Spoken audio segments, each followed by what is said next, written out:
Black అయిందనుకోండి, పరిస్థితి ఏంటి? ఇక్కడి నుంచి వచ్చే అదంతా కూడా అరేబియా సముద్రం నుంచి ఇటు ఏషియాకి సంబంధించి, అంటే ఇండియాకి చాలా దగ్గరది. ఇక్కడి నుంచి అయితే కనుక ఇప్పుడు ఇక్కడ బ్లాక్ చేస్తారనుకోండి, ఎవరిని తెచ్చుకోవాలి మనం? మరి ముఖ్యంగా రష్యాకి సంబంధించి మాట్లాడుకుంటున్న సందర్భం ఉందనుకోండి, ఆ పైన అక్కడ ఉంటుంది. సో అటువంటి సిచ్యువేషన్. బట్ ఇప్పుడు ఓకే, మనకంటూ సంబంధించి మాట్లాడుకున్న సందర్భంలో పోనీ ఇంకా వేరే చోటు నుంచి అక్కడ తెప్పించుకోవాలంటే కనుక ఇట్ విల్ టేక్ టైం. దాంతోపాటు ఇది మన విషయం పక్కన పెడతా అందాకలకి, ఆ తర్వాత దీనికి సంబంధించి డీటెయిల్గా మాట్లాడుకునే ప్రయత్నం చేద్దాం.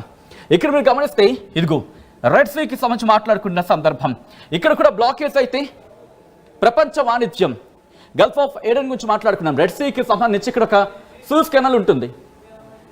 ఆ సూజ్ కెనాల్కి సంబంధించి కూడా మనం మాట్లాడుకునే ప్రయత్నం చేస్తున్నాం. ఇదిగోండి, దీని ద్వారా గల్ఫ్ ఆఫ్ సూయిజ్, ఇక్కడ నుంచి రెడ్ సీ ద్వారా మనకి వాణిజ్యం జరుగుతుంటుంది. ప్రపంచ వాణిజ్యానికి సంబంధించి ఇక్కడ కూడా బ్లాక్ చేస్తామంటూ బెదిరింపులకు పాల్పడుతున్న సందర్భం ఉంది. ఎందుకంటే కారణం ఏంటి? ఇక్కడ యెమెన్ ఉంది. యెమెన్కి సంబంధించి ఇప్పటికే దాడులు చేస్తున్న పరిస్థితి. ఇక్కడ నుంచి కాస్త జూమ్ అవుట్ చేస్తున్నాను. ఎందుకు ఇది అంత కీలకం, ఈ రెండు ఎందుకు అంత కీలకం అనేది ఒక్కసారి నేను మీకు చూపించే ప్రయత్నం చేస్తున్నాను. ఒక్కసారి చూడండి. ఇదిగోండి, యూరోప్కి సంబంధించి అలాగే అమెరికాకు సంబంధించి ఇదిగో ఇక్కడి నుంచి ఇలా వాణిజ్యానికి సంబంధించి మాట్లాడుకున్న సందర్భంలో ఎటువంటి పరిస్థితులు ఉన్నాయి? సో వాణిజ్యానికి అత్యంత కీలకం మన దేశం, మరీ ముఖ్యంగా మనకు సంబంధించి, భారత్కు సంబంధించి అత్యంత కీలకం ఈ రెండు మార్గాలు కూడా.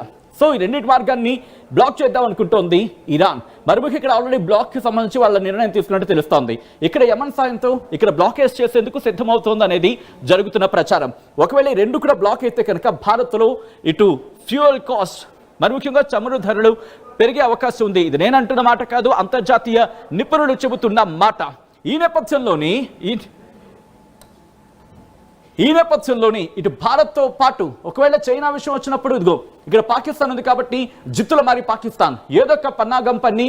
ఎందుకంటే రిమెంబర్, ఇక్కడ బలూచిస్తాన్ నుంచి పోర్ట్స్ ఉన్నాయి కదా, గ్వాదర్తో పాటు ఇంకొక పోర్ట్ ఉంటుంది. సో ఈ క్రమంలో వాళ్ళకి సరఫరా చేసే విషయంలో ఇంకేదైనా జరగచ్చు అక్కడ.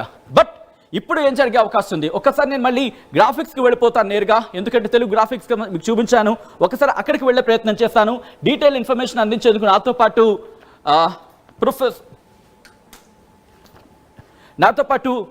రాజకీయ ఆర్థిక విశ్లేషకులు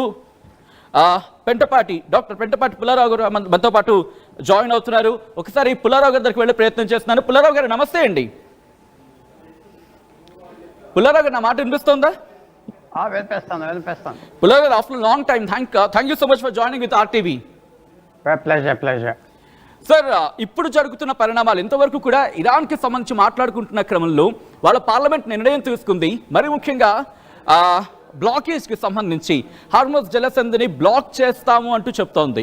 మనకి హార్మోజ్ జలసంధిని బ్లాక్ చేయడం వల్ల కలిగే నష్టం గురించి మాట్లాడుకుంటే ఎక్కువగా ఉంటుందనుకోవాలా, లేకపోతే రెడ్ సీకి సంబంధించి మాట్లాడుకోవాల్సిన సందర్భం ఉందనుకోవాలండి? ఇప్పుడు ఒక 20 సంవత్సరాల క్రితం అయితే స్ట్రైట్ ఆఫ్ హార్మోజ్, అదే బే ఆఫ్ బెంగాల్ లాగా హార్మోజ్ సముద్రాన్ని బ్లాక్ చేస్తే అబౌ దద్దరిల్లిపోతుంది ప్రపంచం.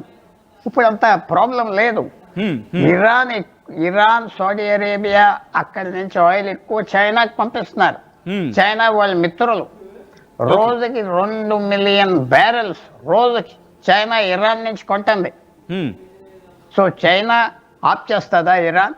వాళ్ళ పీకాళ్ళే కోసుకుంటారా? అది విశేషం. తర్వాత భారతదేశం ఉన్నది, ఇరాన్ నుంచి ఏమీ ఆయిల్ కొట్టలేదు.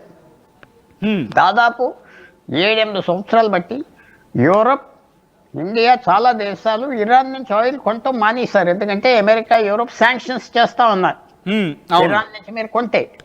సో ఇరాన్కి ఎంత ఆయిల్ ఉన్నదంటే ప్రపంచంలో మూడో పెద్ద ఆయిల్ యాసెట్స్ ఉన్నాయి ప్రపంచంలో దేశాల లెక్క. రెండో లెక్క గ్యాస్. కానీ అంతా అమ్మలేకపోతున్నారు, ఎవరు కొనటానికి వీల్లేదు. ఒకటి ఇరాన్ చెప్పేది ఏంటంటే ఇలాంటి వ్యవహారం, ఆ సౌదీ అరేబియా, కువైట్ వాళ్ళు అమ్మలేరు కదా, ఆయిల్ ప్రైస్లు పెరిగిపోతాయి కదా ప్రపంచంలో అంటే వాళ్ళు ఊరుకోరు. వాళ్ళు ఊరుకోపోయినా ఇజ్రాయెల్, అమెరికా ఉన్న యాసెట్స్ని ఇరాన్లో బాంబ్ చేసేస్తారు. ఈవేళ పొద్దున భారతదేశం 8 గంటల టైము, అమెరికాలో నిన్న రాత్రి 10 గంటలు.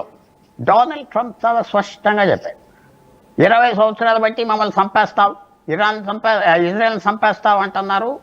అందువల్ల చేశాం. మీరు చక్కగా దారిలోకి రండి. ఇప్పుడు న్యూక్లియర్ యాటమ్ బాంబులు ఎక్కడ తయారు చేయబోతున్నారో అదే పగలగొట్టాం మూడు.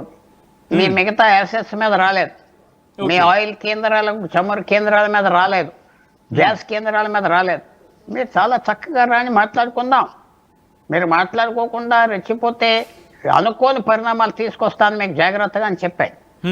ఈవేళ ఇరాన్ ఏమిటంటే ఉన్న ప్రభుత్వం షియా ముల్లాల ప్రభుత్వం 43 సంవత్సరాలు బట్టి ఇరాన్లో ఉన్నారు.